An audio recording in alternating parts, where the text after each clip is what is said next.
Hello and welcome everyone. I'm Claudia Rizzini, the Executive Director of the Radcliffe Fellowship Program at Harvard University. It is my pleasure to introduce our William and Flora Hewlett Foundation Fellow, Jules Gill-Peterson. Deep historical knowledge can make a historian feel more at home in the period of their expertise than in the present day. This could not be further from the reality of Jules Gill-Peterson. As a scholar of trans history, working at a time when trans rights and trans bodies are under constant attack, Jules keeps a conversation alive between the past and the present. Her first book, History of the Transgender Child, challenged the notion that trans children are a unique 21st century phenomenon by delving deep into the 20th century medical archives. In response to the ongoing horrific violence against trans women of color, Jules penned the upcoming A Short History of Trans Misogyny. This rigorous primer gives scholars, activists, and casual readers alike a glimpse into the oppression of trans women across hundreds of years and around the globe. Jules continues her decolonialist historical narrative in her work at Radcliffe. Her current project, Gender Underground, A Trans History of DIY, reimagines 20th century American trans history through the lens of the DIY, do-it-yourself movement and mutual aid practices. Along the way, Jules decentralizes historically wide medical aided transitions and brings the stories of fringe groups, including many trans women of color, to the forefront. Please join me in giving a warm welcome to Jules Gill-Peterson.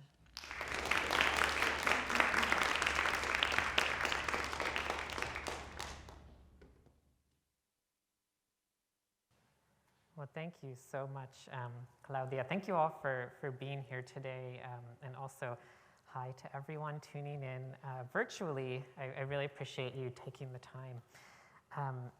And also just wanted to say I'm sharing some aspects of this book project today that I haven't shared with anyone. I've been busy writing in my office, so I'm incredibly eager for feedback and looking forward to the conversation. You know, one of the stranger features of my work in more recent years is that I really don't have to try too hard anymore to convince audiences that trans healthcare is worth thinking about.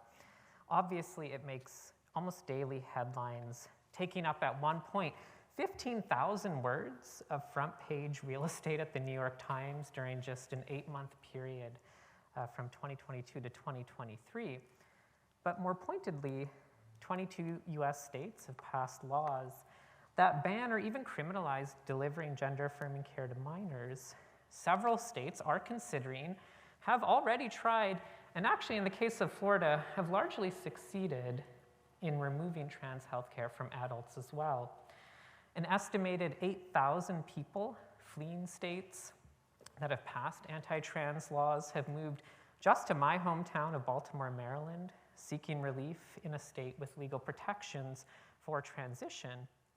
But picking up and moving is obviously neither a practical nor a genuine remedy. There is already disagreement in the federal courts over the constitutionality of trans healthcare bans, which I think makes a Supreme Court case all but inevitable.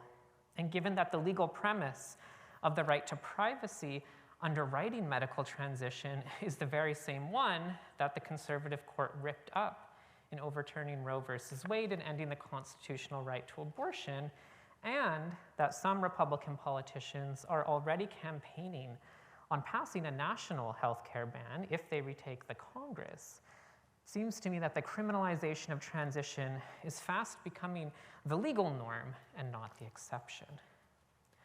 And much like abortion, you'd have to listen for the quieter whispers around the edges of this political crisis to catch mention of what the real-world alternative to gender-affirming care is. It goes by the acronym DIY, or do it yourself. Yes, just like the phrase for home furniture repair. But in trans vernacular, DIY is a very broad category, naming all of the practices through which people transition without the resources and the sanction of institutional medicine. Perhaps the most recognizable DIY practice, or at least the one most frequently discussed, is the self-administration of hormones acquired without a prescription, sometimes from friends who have a little extra, sometimes through informal and black markets that today span really the globe and are networked through the internet. DIY is talked about fairly quietly in community because even prior to these new state laws, much of it transpired in legal gray zones.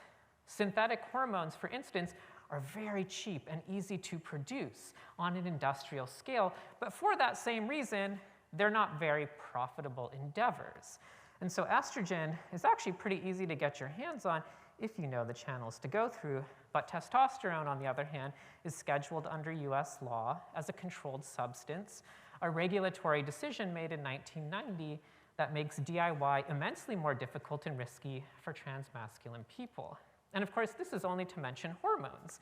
DIY can apply to surgeries, certainly, but I think more immediately, it names a whole constellation of embodied and social or collective practices through which trans people materially transition, which is to say, manage the economic, social, and personal or embodied dimensions of living differently in the world from what was assigned to them at birth.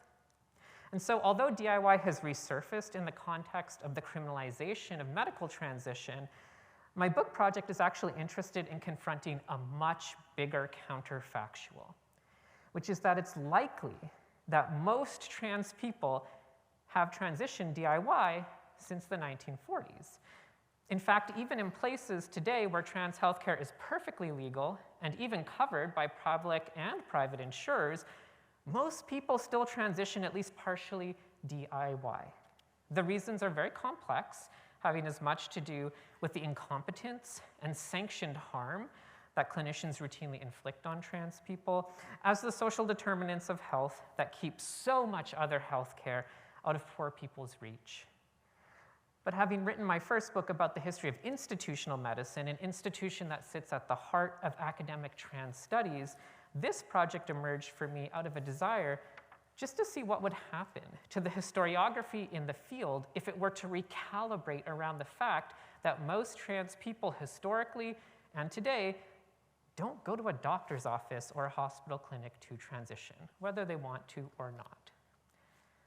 So at its broadest, Gender Underground makes use of DIY as an analytic to historicize transition as such, a task that scholars have seemingly been very reluctant to do.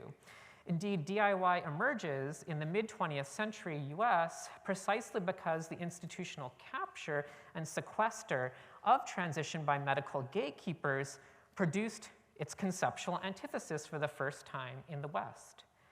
That is to say, prior to the 1930s and 40s, all transitions were, so to speak, conceptually do-it-yourself, structured primarily by the lived, immediate functions of gender in organizing the division of labor, the divide between the public and private spheres, legal rights, private property ownership, and of course, family formation. The introduction of medicalization in a formal setting not only produced DIY as its newly abjected foil, generating the gender underground of my book's title, but it also massively restructured the class relationships and the racialized hierarchies of gender that unevenly organize trans people's lives in the United States to this day. Through the history of trans DIY and its relationship to both institutional medicine and state power, my book aims to provide an account of several major historical shifts that historians and trans studies basically have yet to approach. So for instance, I examine the primacy of transvestites as the central social category for trans life prior to the 1960s, and their increasing class and race antagonism with the ways of life, labor, and family prescribed by the new medicalized transsexual script for transition. While transition had often been a part-time affair, something transvestites practiced on evenings and weekends or only intermittently, the transsexual era introduced the imperative to transition full-time and demonstrate total consistency in one's gender presentation. I also examined the shift over the course of 4 decades from a period in which trans women were the primary figure for transition itself and also for urban trans community to the emergence of trans men as an urbane social category only in the 1980s and 1990s. But more than anything, by historicizing transition through the study of DIY, I'm really objecting to and breaking with the dominant methodology in trans studies, which I think has inflated the category trans with an unempirical ontological significance and deployed it as an a priori lens through which anything and everything can be studied for its relative transness. I sort of invert that methodology. So rather than using trans as a lens through which to look for the so-called hidden, repressed, or buried trans subjects and themes in the past, I instead ask how the most conventional, the most well-known and well-studied precincts of US history were in fact a little bit trans all along, often just hiding in plain sight. I don't see trans history, even the history of the poorest racialized people's DIY transitions, as peripheral to dominant processes in US history. On the contrary, I see the class and race antagonisms of which they were a part as integral to the gendered history of political economy and statecraft. And I say that in part because trans studies, very much like queer studies, has had a long romance with the negative, idealizing trans people first sort of as a subversive group that are supposed to undermine gender maybe in the 1990s, and more recently, romanticizing them as outlaws who somehow live outside the logic of state or institutional power. And I find that sort of romance a bit patronizing, but more so as a historian, I just find it factually unconvincing. I'm interested to understand how trans medicine, and along with it, some trans people, far from living exclusively on its outside, have actively shaped statecraft, and particularly the ascent of neoliberal market logics out of post-World War II liberal political economy. The hegemonic form of the trans subject that we're treated to today, the subject of an inner, true gender identity, the one who seeks access to gender-affirming care, and the one who practices gender self-determination under the law, is in fact a privatized, self-reliant subject whose emergence tracks interestingly with broader historical phenomena like the feminization of work in the service economy, the casualization of wage labor, the de-skilling of the labor market, and of course the primacy of care work in the economy. So my vantage point is sort of to detail how that subject was constructed since the 1940s by increasingly class and race sorting transition, consigning DIYers to the gender underground, even though they have constituted the vast majority of people who have transitioned. So partially this will help us understand how the version of trans people we've gotten sort of in public conversation is like truly a tip of an iceberg of people who aren't at all sharing the same experience. So I'm going to share a very small slice of this work with you from the second chapter of the book, which focuses on San Francisco's Central City neighborhood in the second half of the 1960s, a very short time period. And actually, I turned there not just as a case study, but entirely for causal reasons. This neighborhood is probably the single most studied place in trans history, in part because it was the site in 1966 of the Compton's Cafeteria Riot, a pre-Stonewall emblem of resistance in which drag queens, trans women, and gay hustlers battled the police at the corner of Turk and Taylor Streets. The streets around Compton's were home, starting in the 1960s, to a poor trans-feminine street culture organized around sex work on the stroll and the neighborhood's gay bars, a culture that has endured not just through the HIV/AIDS crisis, but also successive waves of extreme gentrification in the city, to the point where very little of this social world is left today, but the area has been declared a historical district. Yet that DIY street history, so appealing as a romantic account of trans community, is, I think, only one half of a story of the class relationship and racial politics of transition that congealed in this area during that decade. The incorporation of a class-stratified, racialized trans subject into the welfare state by medically gatekeeping transition took place in San Francisco first, in the second half of the 1960s, before it was exported nationally throughout the United States, and now today sort of being exported internationally. And the short of this story I'm going to unwind for you is this. I think a bargain was struck during these years, one in which trans medicine was given explicit purpose as welfare reform, casting do-it-yourself transitioners as another kind of welfare queen. And I'm happy to talk more about this in the Q&A, but I would argue it's actually this disavowed bargain that structures the political crises of the present, and not a battle between liberal and illiberal or transphobic and pro-trans political movements.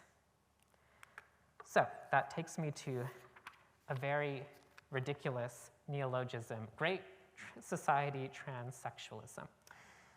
In 1964, President Lyndon B. Johnson announced a war on poverty in his State of the Union address to Congress. Its central vehicle was the Economic Opportunity Act, passed that year, which initiated a profound realignment of the state. The law provisioned for federal block grants to directly fund neighborhood-level organizations that would fight poverty, bypassing Democratic Party machines at the state and municipal level. The block grants were also meant to check the political power of Black activists whose blistering critiques of urban renewal's bulldozers and evictions in northern cities complemented Southern civil rights mobilization. The war on poverty was an integral thread of Johnson's Great Society liberalism, but the Economic Opportunity Act organized that liberalism as an exercise in welfare reform. The law was designed to bring about an overall reduction in the number of people receiving cash benefits, which had grown immensely unpopular since the New Deal. Rationalized by mid-century sociologists' opportunity theory, the war on poverty rejected economic redistribution in favor of creating opportunities for people to work their way out of poverty. And so the law's statutory requirement of maximum feasible participation of poor people in all programs was heralded as its most democratic slogan. But what it really meant to do was compel poor people to assume unskilled, low-wage service work. Now, San Francisco assembled an Economic Opportunity Council to administer federal funds and designate anti-poverty target neighborhoods in the city.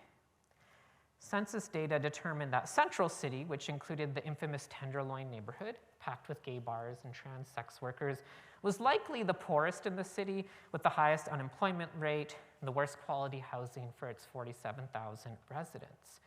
Yet the council ignored it and created 4 initial target areas instead on racial and ethnic lines: the Black neighborhoods of Hunters Point and Western Addition, Chinatown, and the overwhelmingly Chicano Mission District. Central City was overwhelmingly white, and so it didn't quite register in the racialized political framing of the so-called urban crisis of the 1960s.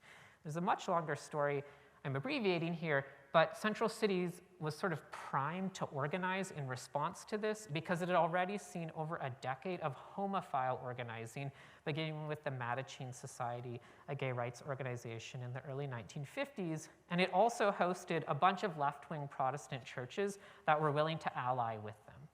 So at least half a dozen neighborhood advocacy organizations suddenly appeared from 1964 to 1966, falling into a loose coalition to agitate for the creation of a 5th anti-poverty neighborhood that would be in Central City.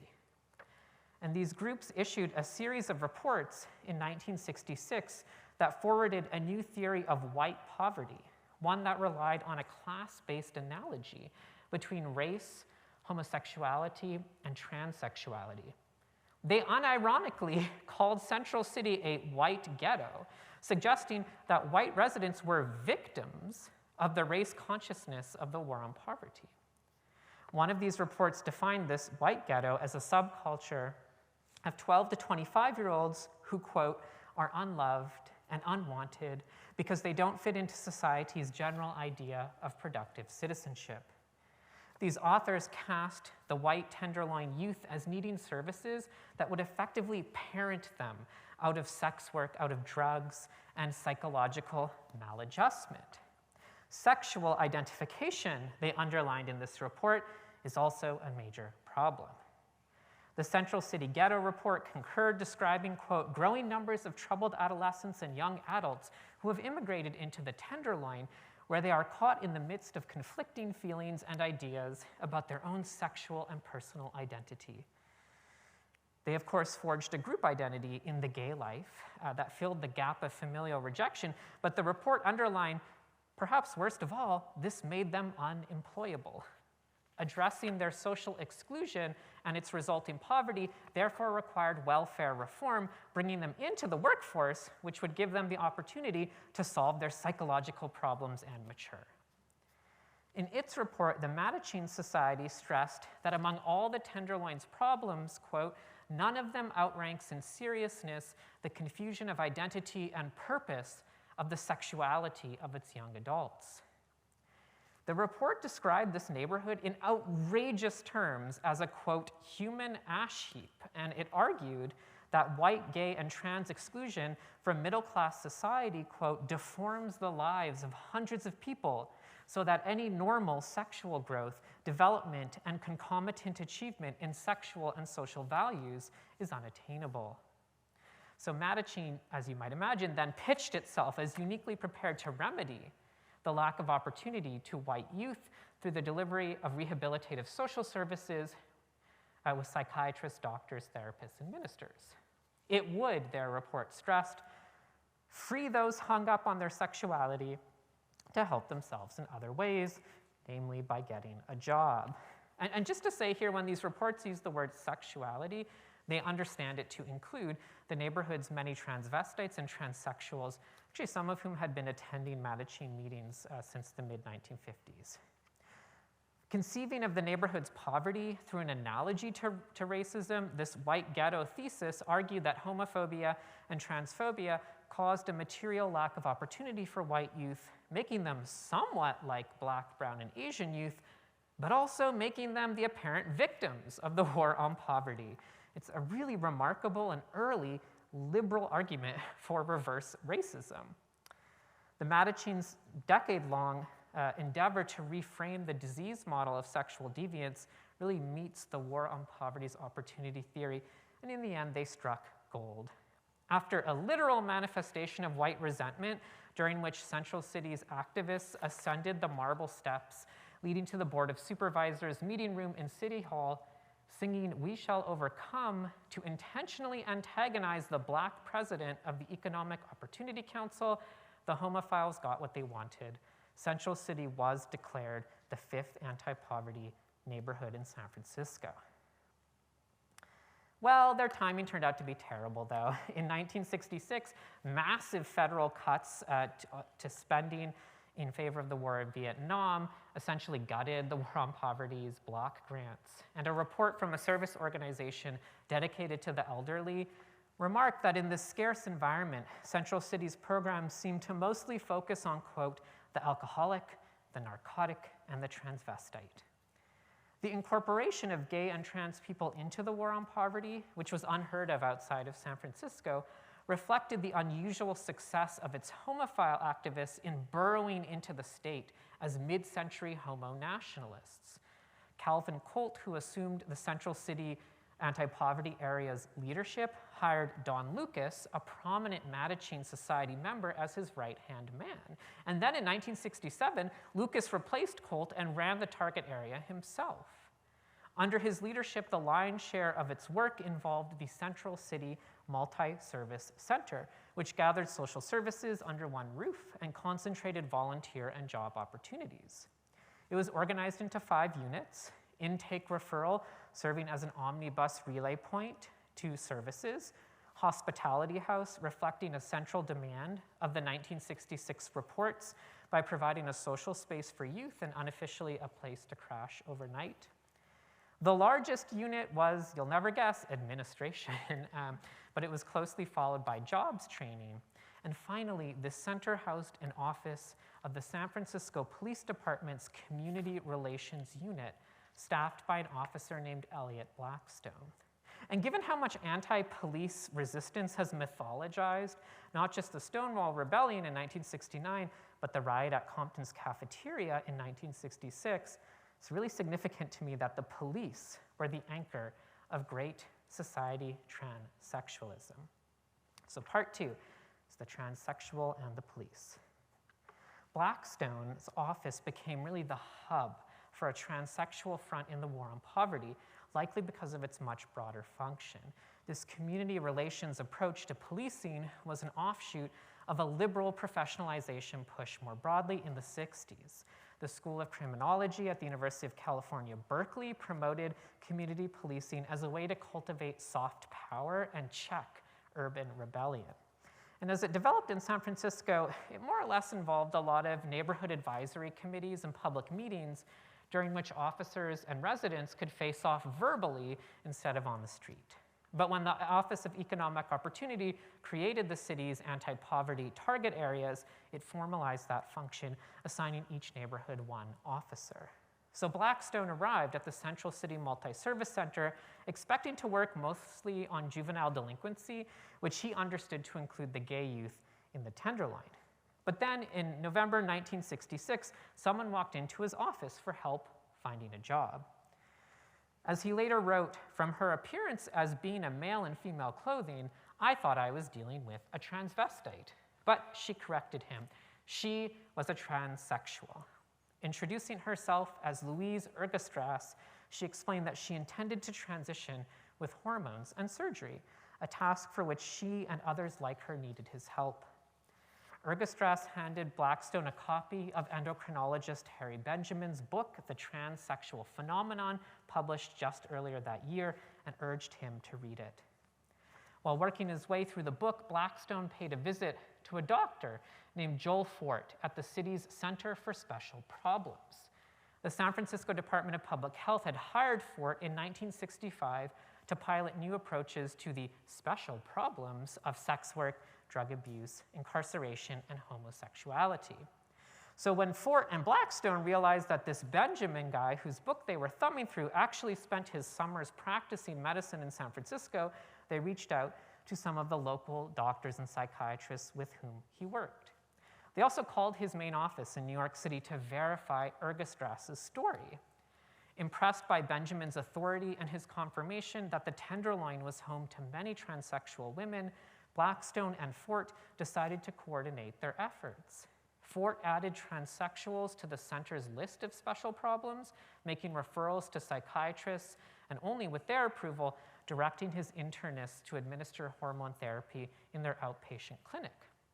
Blackstone, meanwhile, referred people to Fort and devoted his office to the War on Poverty's mission of economic rehabilitation. Ergastras, meanwhile, introduced Blackstone to some of the Tenderloin's transsexuals. Unsurprisingly, their number one issue was employment.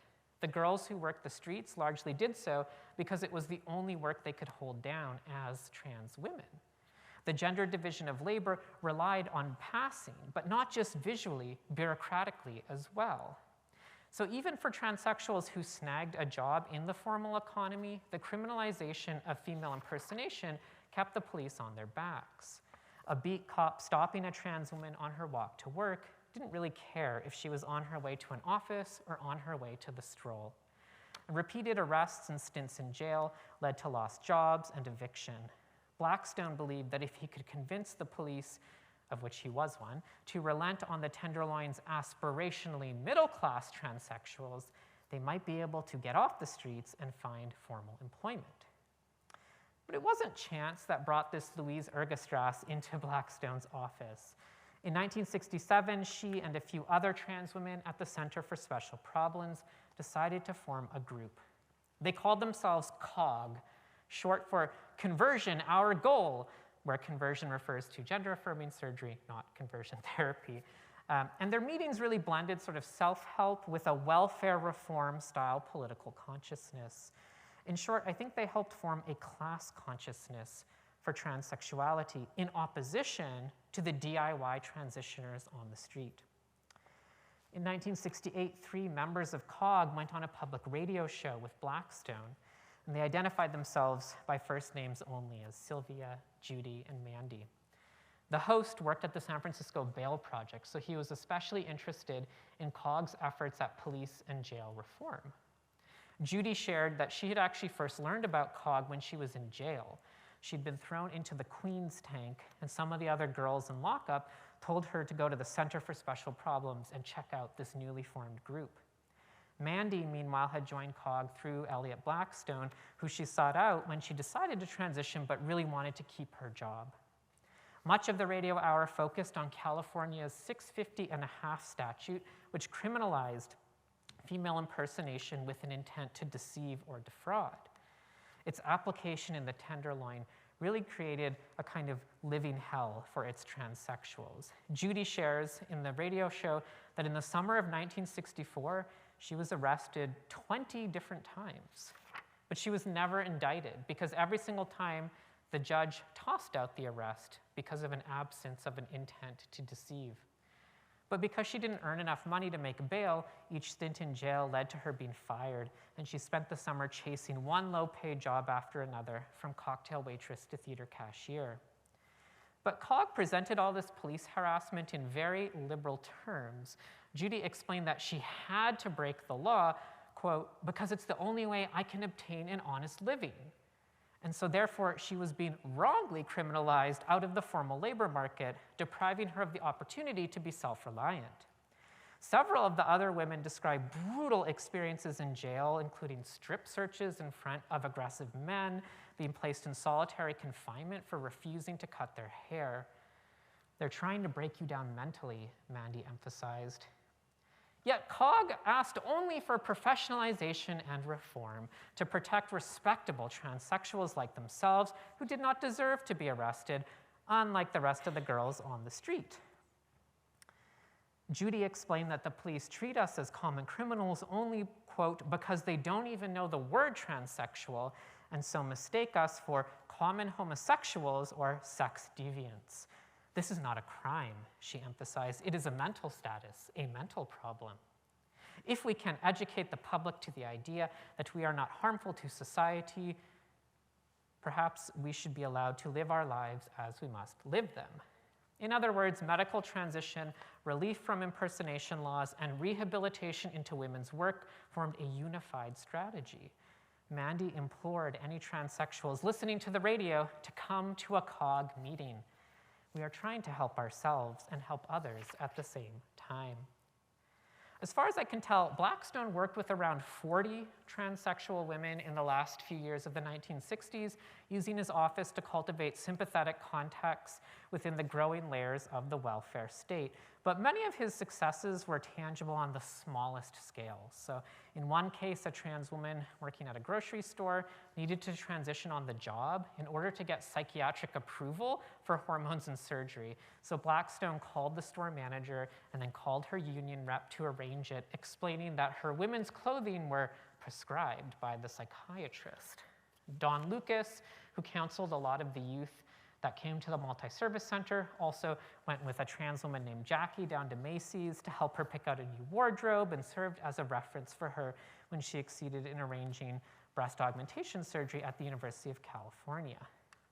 But Blackstone also worked to open the multi-service center's jobs training programs to transsexuals. His unit had the budget for 2 aides, so he often hired trans women like Sandy Thompson to do office work for him. He also discreetly arranged access to continuing education. A couple of trans women like Thompson attended John Adams Adult High School, obtaining their diplomas and training for work as typists. A 1968 internal newsletter reported that Terry Peoples is seeking secretarial training, while Mandy Taylor would like clerk typist training. Jobs training in the war on poverty, like the broader labor market, however, was intensely segregated by gender, with women's jobs paying substantially less than men's. So as a typist, Thompson could expect to earn maybe $80 to $90 a week, far less than a man, far less than you could make selling sex. So that brings me to my concluding section, trans medicine as welfare reform. In 1968, a plastic surgeon at Stanford University named Donald Laub met a trans woman named Ella seeking gender-affirming surgery. Laub had never performed this kind of surgery before, but he was interested in the challenge, so he gave Harry Benjamin a phone call before saying yes, and Benjamin offered to direct more of his San Francisco patients to Laub, and suddenly within weeks, 2 more trans women had shown up at Stanford. Word quickly spread in the Tenderloin, too. The Center for Special Problems never established a formal relationship with Stanford, but their proximity in the Bay Area shaped one another. Joel Fort essentially saw his unit as preparing patients for Stanford, putting them through rigorous psychiatric gatekeeping for hormones, and with Blackstone, preparing their social and economic rehabilitation so they would arrive at Stanford as model patients. The Center for Special Problems adopted the gatekeeping tactics Benjamin and Laub promoted, like requiring a real-life test of living and working in the neighborhood as a woman for 1 or 2 years first to prove their deservingness for medical transition. And since the cost of surgery at a private hospital was several $1,000s more than most people made in a year, finding the Tenderloin's transsexuals jobs was a practical matter, though again, the War on Poverty's low-wage service work for women paid a lot less than sex work, which slowed them down even further. But these delays were signs of success to their architects.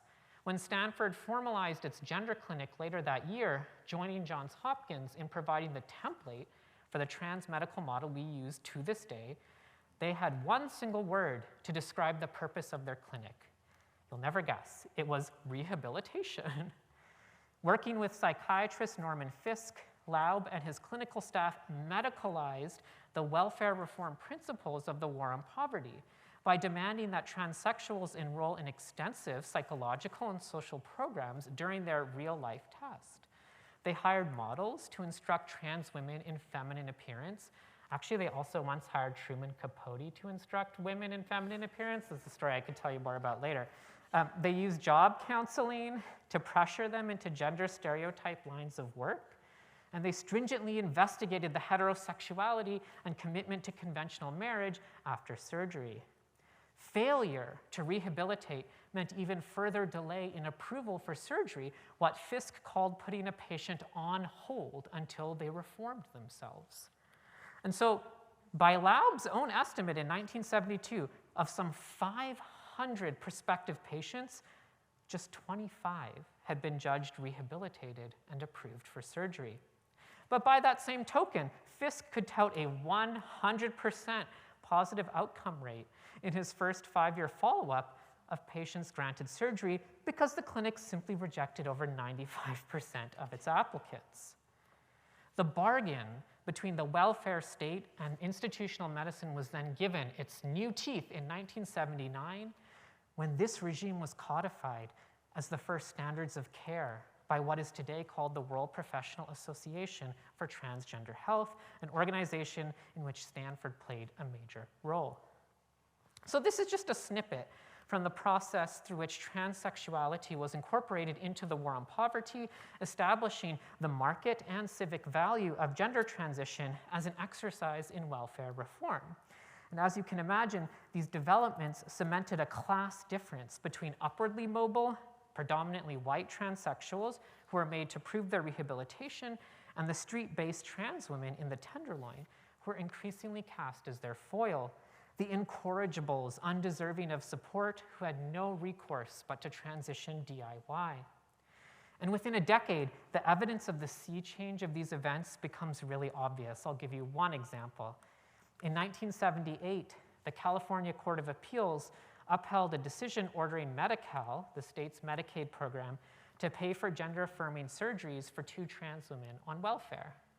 The Los Angeles Times actually endorsed the court's decision as very sound, and they also printed a letter to the editor from Joanna Clark, a trans woman very active in legal organizing and civil rights. Celebrating the decision, Clark made clear that she saw the surgeries as key to getting the two women off of welfare and into jobs. She complained how, quote, numerous transsexuals have been reduced to the status of non-productive citizens simply because they cannot pass a pre-employment physical. And she rallied against, or railed rather, against two state senators who had reacted to the court's decision by introducing legislation to prohibit Medi-Cal from paying for trans surgeries in the future. She wrote, quote, "The surgeries will cost the taxpayer about $12,000. But what will it cost the taxpayer to maintain these individuals on welfare for 5, 6, 7, or 8 years? Certainly a great deal more. If Senators Carpenter and Campbell sincerely want to do something useful with their elected positions, they might consider introducing an amendment to the present employment laws that would prohibit discrimination on the basis of one's sexual status. In this manner, many of the transsexuals currently on welfare might have an opportunity to find employment, and as such not have to rely on Medi-Cal to resolve their valid medical problem." So what little has changed for the girls on the street has really been the extension of this logic of the war on poverty, which today is LGBT liberalism. Shut out from the narrow path to medical transition through the welfare state, being paid low wages for your experience of poverty and state violence is really now the only way to exit underground economies of hustling. The advent of HIV/AIDS social service work in the 80s and the 90s, and in the past decade and a half, social service work for Black, Brown, and Indigenous trans organizations has been the only way a few of these trans women have been allowed a route off the street. And again, only in exchange for working in constantly re-traumatizing environments, usually for far less money than they were making before. If you want a really moving reflection on the ambivalence about going through that historical transformation, I highly recommend Kristen Lavell's documentary, The Stroll. But to end where I started, the zealous mission to restrict transition's value to welfare reform and thereby to demonize DIY transition is also responsible for the privatized, baroque, and largely inaccessible system of gender-affirming care that today we are told we must now mobilize to save from those who would ban it. And of course, I don't want them to ban it, but in so idealizing this healthcare to save it, we are also being asked to grant it a legitimacy it has never enjoyed, certifying the value of transition only to the extent that it is economically productive, minimally expensive to the state and civil society, and shall never exercise the trans expertise of do-it-yourself. So until we treat the liberal project of trans inclusion in the welfare state as a primary cause of the unending crisis of poverty and criminalization subsuming so many but not all trans people's lives, rather than idealizing liberal inclusion as the antidotes to those problems, I fear that an effective counter-politics to the anti-trans movements growing in power today will remain out of our grasp. Thank you so much.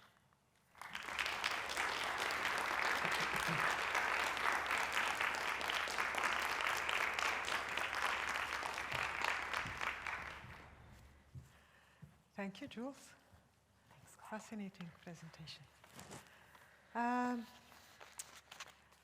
To ask questions for our fellows here in the room, the Slido link is there.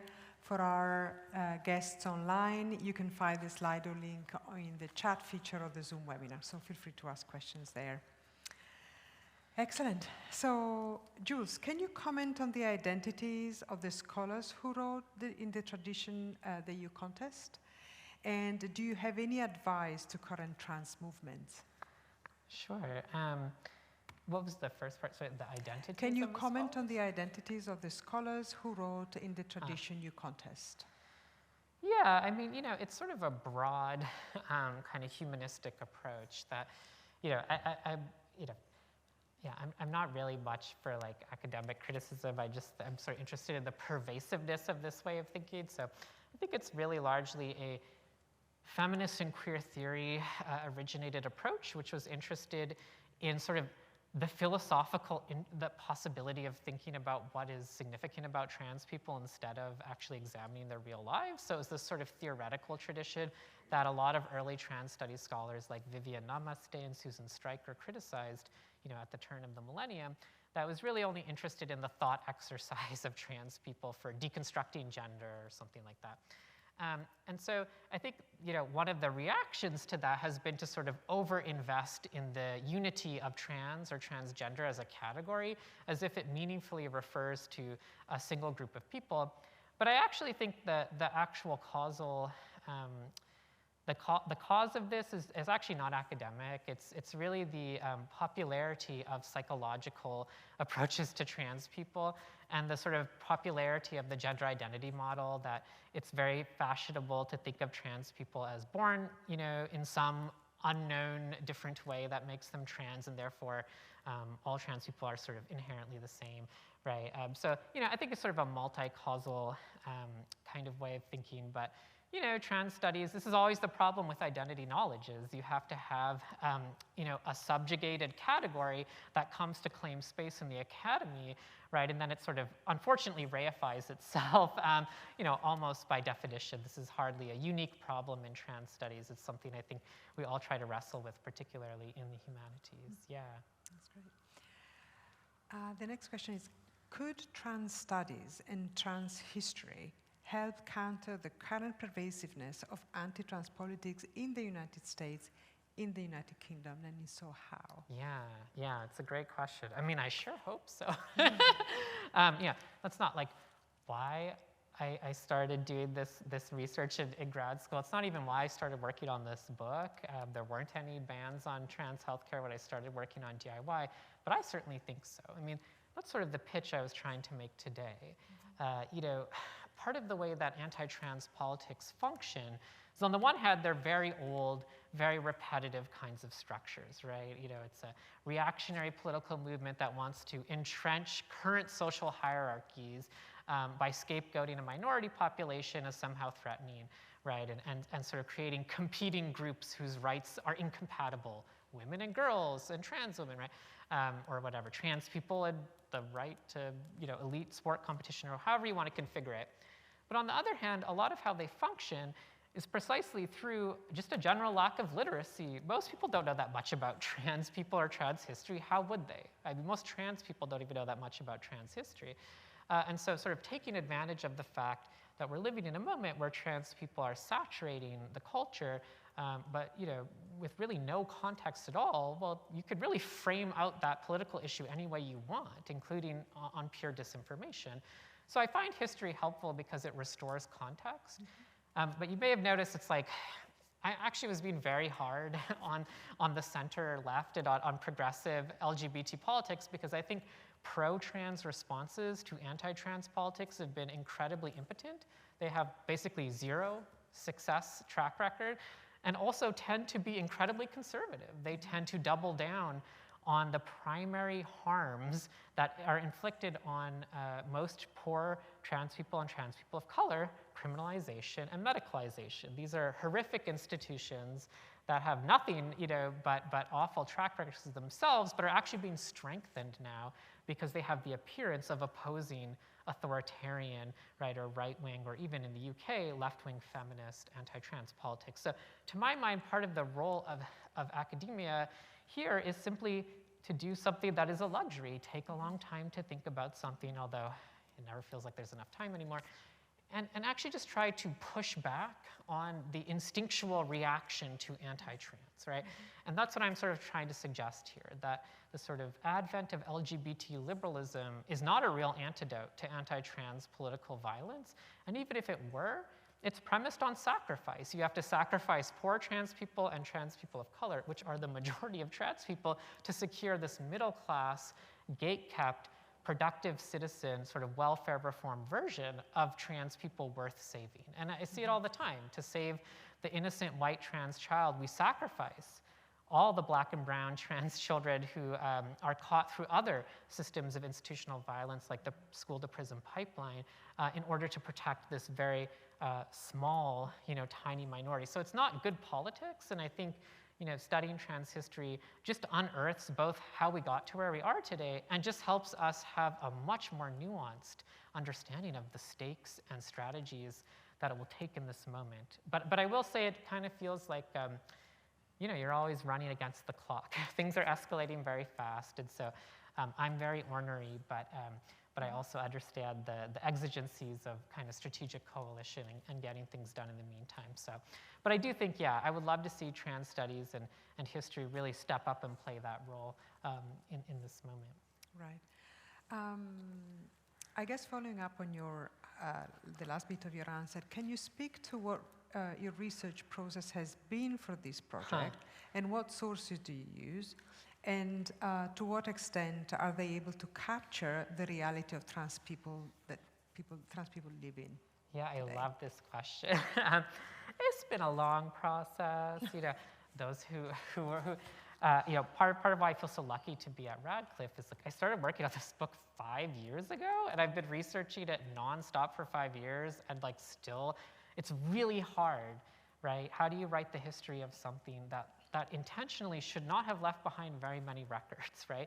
DIY transition is not like a regular medical office that's subject to HIPAA, right, and has extensive paperwork. We're talking about people smuggling hormones and administering them in hotel rooms in the Tenderloin, right? So obviously oral history is an incredibly significant resource, very labor intensive, and there aren't necessarily a lot of people alive anymore from the 50s or the 60s.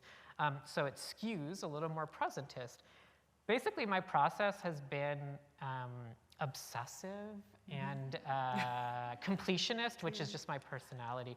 So thank goodness. I feel like I was designed to write this book. I have gone to every single LGBT community archive I can think of in the United States, and you just walk in and say, just give me everything. Just give me everything. There's no index that has do-it-yourself, right? You want to find evidence of illegal activity, right? No, impossible. But I spent years sifting through everything I could, trying to corroborate stories, rumors, and tropes I had heard passed down from elders in the community and that I know of myself. And then now what I've been doing, so I kind of hit this point when I was working on my application for Radcliffe where I was like, okay, there's not going to be a beautiful, historians want 300 examples of something before we say it really happened, right? I'm not going to ever find that much texture just on DIY. But then I was thinking well, hold on a second. The whole point is DIY transition only exists in a class relationship to the state, the welfare state, to institutional medicine. So, if I tell the story of that relationship, then all of a sudden, and this was the great relief and interest to me as a US historian, I could just use the most regular, degular archives that US historians, political historians, economic historians have been using for ages. The war on poverty is very well studied, right? But what was fascinating to me is by going into the personal papers of people like Don Lucas, I was able to find all this trans content in the war on poverty that has not been part of the scholarship so far, and then pinpoint that and plot that vis-a-vis the street culture in this one neighborhood, and all of a sudden, there's enough for a chapter. So it's been very slow going, but I think part of what's so exciting about, I think this is true of history in general, you kind of have to invent a methodology for every project depending on what you need to learn and what bodies of knowledge you have to engage with. But in trans history, the field is wide open because there is nowhere you can go that has a card catalog that's going to direct you to what you're seeking. Mm-hmm. Yeah. So in your research, did you find whether the working definition of trans changed over time? Oh yeah, exactly. So much so, right? This is one of the fun ground floor issues of working in trans studies is this word trans, the way we use it today. Yeah, that's a 1990s definition. It's so incredibly recent. It has no purchase prior to that era. And that's great. I think that's wonderful. I feel no stress about that. I'm actually really interested in the changing, competing definitions, right? I alluded to a few of them. Transvestite being this very poorly understood, very highly stigmatized term, huge category of social reality in the United States, but there's plenty of transvestites still around today, that had to compete with this new medicalized term, transsexual, starting in the 1950s. It's a really fascinating sort of competition. the classed realities of this, right? A lot of the trans people I write about would never have used a trans word to discuss themselves. Much more likely to just say, oh, I'm gay, you know, in some interesting sort of vernacular sense. And then also think about some of the gender differences. I hardly got into this at all. But, you know, for a long time, trans men weren't really part of trans community. They tended to live in small towns. They tended to stay away from other trans people because living as a man was actually, you know, generally speaking, an upwardly mobile trajectory in life, right? Whereas transitioning to live as a woman is always a downward mobility, right? So trans women and men did not coexist in community until the 70s and the 80s. That's a profound change. So the word transgender, the word trans we use today as this umbrella term, reflects an incredibly recent set of historical phenomena that actually just do not apply to people in the past. But if there's something to learn there, right, it's to relax the pressure of that term, as if, oh, we've got to have the right inclusive term to do history. I mean, that just doesn't really make sense. But I also think if people have been living inside a struggle over terminology for a long time, then it's not our job to solve that problem epistemologically or politically. Yeah. Let's see this question. Would the Tenderloin district example apply as the origin of the model of medicalized transsexualism also be applicable in other parts of the world? Yeah, it's a great question. Yes and no. Okay. You know, the first gender clinic, I mean, it wasn't called that, you know, is arguably in this Western medical model is in Berlin. It's Magnus Hirschfeld's Sexual Institute that was destroyed by the Nazis in the 1930s. Very interesting history in Germany of the homosexual rights movement, which was incredibly bourgeois, that had a transvestite rights program to it. That's almost, the United States history I'm telling 3 decades later is almost just repeating it, almost verbatim, right? You have Hirschfeld helping argue that a true transvestite is psychologically, biologically different from sex workers on the street. And in fact, the women who do sex work are not real transvestites, and science will verify this. And medical transition, therefore, is not for them. And the sex workers actually should be in jail because a respectable homosexual and gender rights movement doesn't want anything to do with them. So actually, in some ways, what's happening in the Tenderloin is rhyming with something that had already happened in Weimar Germany. But what gets exported, yeah, is this medical paradigm that is then consolidated primarily on the US model, Stanford and Johns Hopkins in particular, through the World Professional Association for Transgender Health, which had a different name when it was formed in the 70s, but they create the standards of care. This is the same thing the New York Times publishes 1 million articles about today, right? This is an aspirational document of a voluntary professional association that is very literally propagating this medical model all over the world, right, as best practices, right? And so, yeah, I mean, and not only is that an ethnocentric, arguably colonial enterprise, it also repurposes all these class and race dimensions, right, and then spits them out all over the world. So, yeah, I think there's so much fascinating work being done by scholars of the Global South and in the Global South about the internationalization of trans medicine in this moment, and also trans human rights paradigms, gender self-determination, things like that. It's an area where I really see my work thriving in dialogue with and contributing to a much more robust critical understanding of the global circulation of trans. Yeah. Which leads me beautiful to my last question, Fabulous. which is, what are some of the contributions you hope this work will make to historians, particularly in political history and economic history? Oh, I love that question. Well, I'm very ambitious, so I hope it makes a lot of contributions. No, I mean, yeah, I like that question because obviously I have a big axe to grind with my home field in trans studies. But as far as these other fields go that I'm drawing on, I would simply like them to be much more attentive to trans history, not as a minority kind of inclusion dilemma, not as a DEI problem, right? But actually materially, right? Well, the history of the welfare state was shaped by these events in San Francisco in the 1960s. I didn't unwind this at greater length, but you could detect just how much white resentment politics, right, anti-blackness was central to the formation of gay and trans political solidarity in San Francisco. That has profound implications for how we understand, right, the rise of critiques of the welfare state, right? But I also think more broadly, this idea of trans healthcare, right? What is medical transition supposed to really do? It's a surrogate for jobs, housing, and employment, right? And so actually it presages the way that healthcare has had to absorb all of the shocks to the working classes in the United States, a phenomenon that historians date more to the 1980s, when people essentially have to use healthcare, right, in the shadow of deindustrialization to care for sick and aging populations. And for example, more women, and especially Black women, enter the workforce in low-paid service work. But trans people are experiencing that phenomenon perhaps 1 or 2 decades earlier, at least trans women.